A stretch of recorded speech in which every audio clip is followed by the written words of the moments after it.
Doctor خالد، آپ نے کہا، آپ نے کچھ ایک سوال آیا تھا جس کے جواب میں سوشل میڈیا اور میڈیا کو بھی قصوروار ٹھہرا دیا گیا، کیونکہ میرا تعلق میڈیا سے بھی ہے.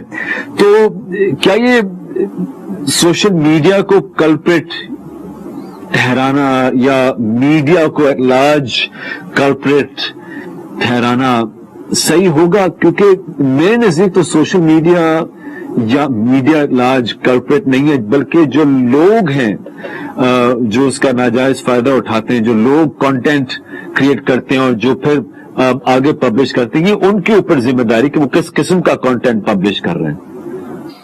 خالد صاحب، یہ تو ممکن ہی نہیں ہے کہ میں میڈیا کو کرٹیسائز کروں. میں نہ فلمز کو کرٹیسائز کر رہا ہوں، نہ ڈراموں کو کرٹیسائز کر رہا ہوں، نہ اشتہارات کو کرٹیسائز کر رہا ہوں، نہ سوشل میڈیا کو کر رہا ہوں.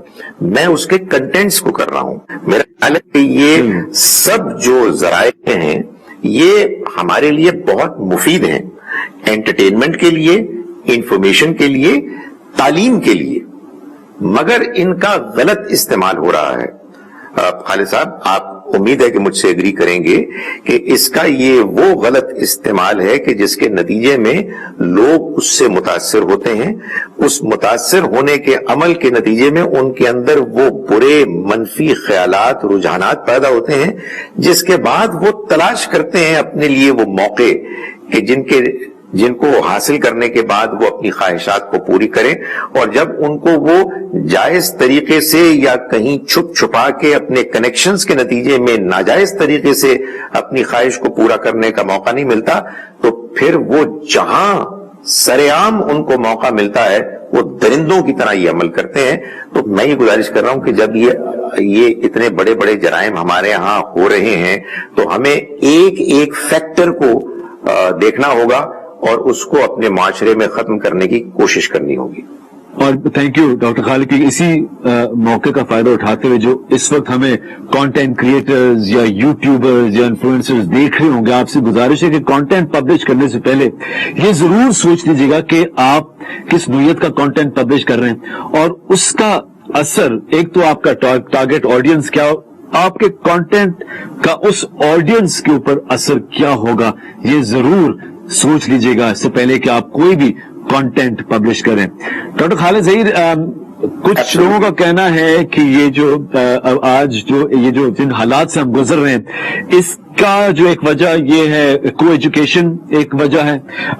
کوئی ایک طبقہ یہ کہتا ہے کہ جی جو ہمارے سکولز میں کریکولم ہے یعنی کہ the lack of reproductive education یا سیکس ایجوکیشن اس ایک سپریس سوسائٹی اس کا ایک وجہ ہے. آپ کیا کہتے ہیں؟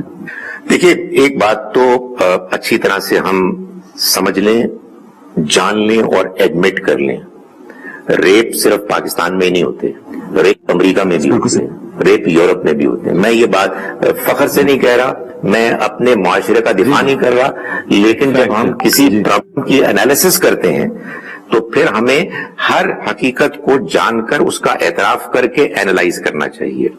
دوسری بات یہ ہے کہ آپ کو ایجوکیشن کو بند کر دیں تو اس کے بعد کیا ہوگا؟ ہمیں تو اس بات کی بھی دین میں تعلیم دی گئی ہے، ہمیں سکھایا گیا ہے کہ جب ہم اللہ کے گھر میں جائیں بیت الحرام میں تو عورتیں بھی جاتی ہیں، مرد بھی جاتے ہیں، مسجد نبوی میں بھی وہ بھی جاتے ہیں، وہ بھی جاتے ہیں. صرف یہ ہے کہ ہمیں ایک دوسرے کے ساتھ انٹریکٹ کرنے کے لیے تہذیب، تمیز، ایٹیکیٹ سکھائے گئے ہیں. میں آپ سے گزارش کر رہا ہوں جبکہ یہ پرابلمز ہمارے سامنے آ رہی ہیں تو ہمیں بے لاگ اس کا تجزیہ کرنا چاہیے. جن معاشروں میں عورتوں اور مردوں کو بالکل الگ کر دیا گیا، خالد صاحب، وہاں اس سے ذرا مختلف نہایت گھناؤنے جرائم ہوتے ہیں. میں ان کا نام نہیں لینا چاہتا لیکن یہ ایک حقیقت ہے. اس لیے میرا یہ خیال ہے کہ دین نے جو ایک بیلنسڈ، ایک متوازن ایک طریقہ بتایا ہے اسی کو اختیار کریں. مرد بھی معاشرے میں پارٹیسپیٹ کریں گے، خواتین بھی معاشرے میں پارٹیسپیٹ کریں گی، لیکن دونوں کے اندر تمیز، تہذیب، حیا، ایک دوسرے کا لحاظ، ایک دوسرے کی عزت، احترام ہوگا. اور ہمارے ہاں جو وہ عوامل، وہ فیکٹرز کے جو ہمیں منفی طور پر متاثر کرتے ہیں وہ کم سے کم ہوں گے. یقیناً مرد عورت احتیاط کریں گے کہ کہیں ایسے موقع نہ آئیں کہ جس میں وہ برائی میں ملوث ہونے کی طرف مائل ہو جائیں. کریکولم کے بارے میں بھی غور کرنا چاہیے. یقیناً جب بچے بڑے ہو رہے ہوتے ہیں تو ان کو ایسے ہی نہیں چھوڑ دینا چاہیے کہ وہ خود اپنے تجربات سے سیکھیں کہ یہ ریپروڈکشن کا پروسیس کیسے ہوتا ہے.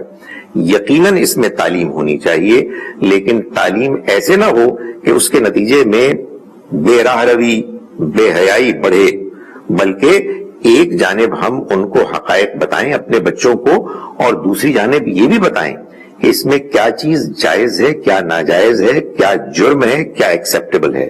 میں سمجھتا ہوں کہ ہمیں ایک ذمہ دارانہ طریقے سے اپنے اس پورے کریکولم کا جائزہ لے کے اس میں یہ تعلیم ضرور شامل کرنی چاہیے، مگر ایسے نہیں جیسے کہ دوسرے ممالک میں اور اہل مغرب کر رہے ہیں. میں ان کی بات کو کرٹیسائز نہیں کر رہا، میں یہ کہہ رہا ہوں کہ ہمارا معاشرہ، ہماری تہذیب، ہماری آئیڈیالوجی مختلف ہے اور ہمیں اس پر فخر اور اطمینان ہے. اس کی روشنی میں ہمیں اپنے کریکولم کو ڈیزائن کرتے ہوئے اپنے بچوں کو یقیناً ایسی تعلیم دینی چاہیے ذمہ داری کے ساتھ، تاکہ وہ جیسے جیسے بڑے ہوں، میچور ہوں اور اپنے اندر ریئلائز کریں کہ کچھ تبدیلیاں آ رہی ہیں، تو انہیں اچھی طرح سے معلوم ہو کہ یہ تبدیلیاں کیوں ہیں، ان کا مقصد کیا ہے اور اس میں ہمیں کیسے بہیو کرنا ہے. Thank you very much doctor Khalid Zaheer, اور آپ کا بہت بہت شکریہ، اور فیڈ بیک دیتے رہیے، سجیشنز دیتے رہیے. سزا اور جزا کی یہ جو گفتگو ہے اس کو جاری رکھیں، ہم بھی جاری رکھیں. آپ سے ملاقات ہوگی پھر، دعا میں ضرور یاد رکھیے گا. اللہ حافظ.